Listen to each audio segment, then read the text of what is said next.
Hi everyone, welcome back to Bank of North Dakota's Live. We are happy to have you here with us today. We are at the campus of UND, University of North Dakota, up in Grand Forks. We are live with Stuart Lichtai. Stuart is the Associate Director for Residence Life here on campus. And as you can see by the title, today we are going to be talking about the benefits of students living on campus and what that associates with really just how students can get more involved and how it can benefit them academically as well. So one of the things that students have to make, one of the decisions that they have to make when they're getting ready to go to school, especially first year students, is if they're going to live on and off campus. And Stuart and I were visiting before we went live here about, a lot of times it's required for students to live on campus for a certain period of time, correct? Yeah, and that can differ between what college you're going to be going to, but also just, I lived on campus my first year. I don't know, did you live on campus? I did, Stuart? for 3 years. For 3 years, okay, perfect. And from me, benefits from my perspective where really you make lifelong friends. I mean, those friends that I met on campus, many of them were in my wedding, and most of them were at my wedding as well. Being able to have so close to everything on campus, being able to study right there. For the money aspect of it too, you don't have to budget as well necessarily. You still have to budget, but it's all in with tuition, so you don't have to worry about monthly bills and that kind of thing. And it's just convenient if you've got campus jobs or anything like that. So before we get started and ask the pro here, remember, if you find this informational, if you find it beneficial, definitely give us a like, share on Facebook. If you have any questions as we're visiting with Stuart, leave them in the comments or send us a direct message if you don't want to leave them in the comments, and we will definitely review them for you. So let's start off by telling me a little bit, Stuart, about what your role here is at UND and how you're able to help the students. Okay, well, I'm the Associate Director. I work in the Housing Office, but my title is actually the Associate Director of Residence Life.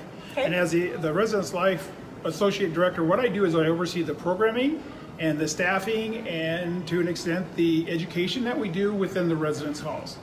Okay. And so I've been doing this for 30 years, and I'll be going into my 31st year, and this is my going into my 4th year here at the University of North Dakota. Perfect. So you are the experts. You've seen a lot of things. You've actually worked with different colleges, and so you're able to bring best practices here too, correct? Yes. I typically attend housing conferences throughout the year, and we go to see what the current trends are across the campuses, across the country, and share with our colleagues what's going on in our university, and they share with us. So we always keep abreast of what's going on, and we try to keep current on the needs of the students, because the needs of today are not what they were 30 years ago when I first started. Correct, yep, exactly. So tell me a little bit about, from your perspective, what are the benefits of students making that choice to live on campus, at least for the first year? Okay.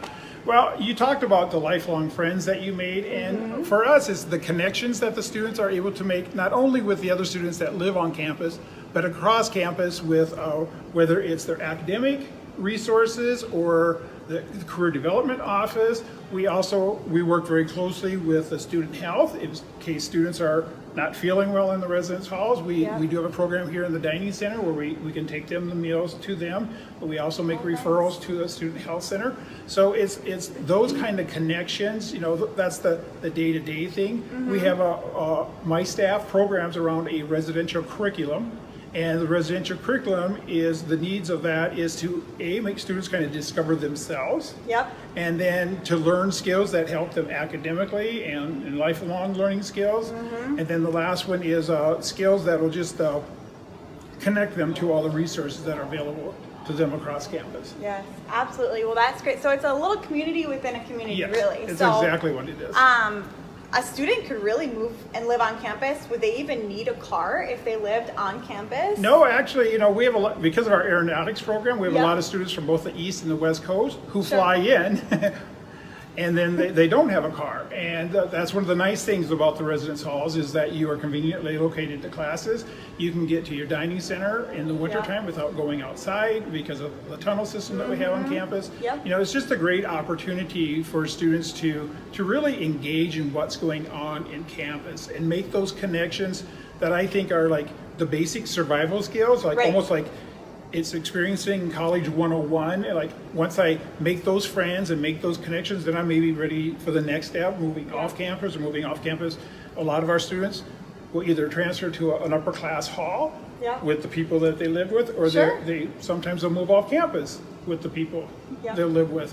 The one thing I didn't mention that I think is important to know is that a lot of other students who choose to live on campus compared to their counterparts who don't live on campus is that they're more likely to matriculate to graduation, so they're much more successful at actually completing 4 years, and also that they get it done in 4 years. In the 4 years, sure. And for parents, that's a big thing because it's like every year is another additional expense. Correct. And the last thing is our peers from those who choose not to live on campus compared to the ones who live on campus, the GPA, the grade point averages for the students are higher than they are if you didn't live on campus. Didn't live on campus.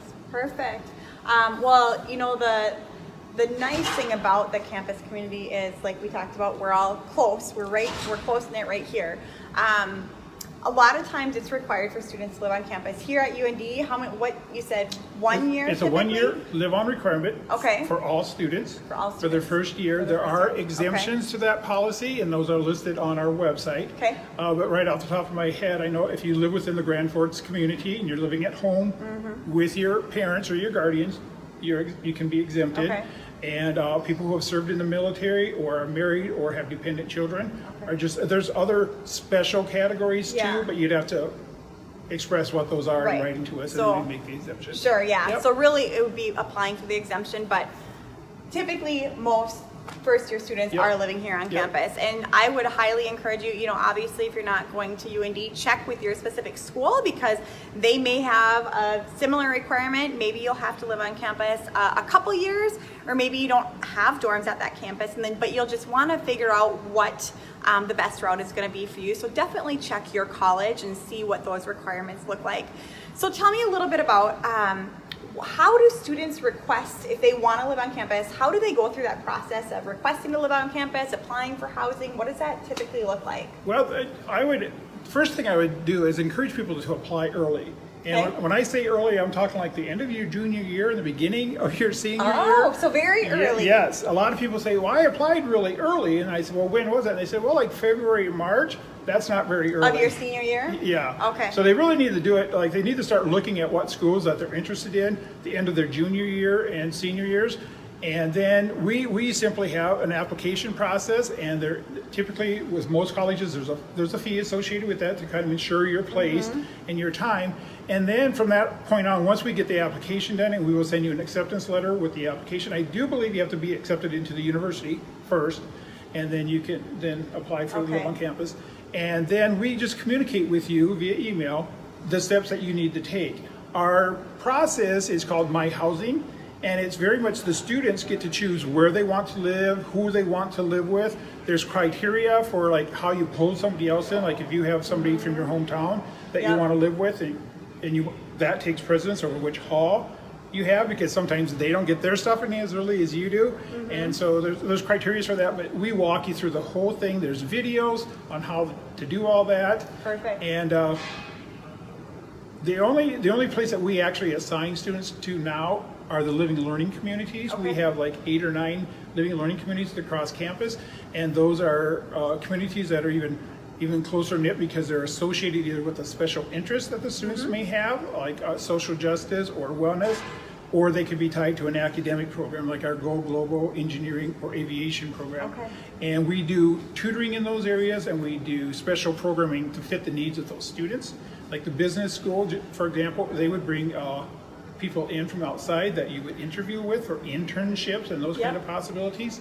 So those things, because those programs are limited with the number of people, then we do assign students, but they can tell us they want to be in that, and then we assign them. Then we assign the general population, and we let them come back on to the My Housing site and choose where they want to go.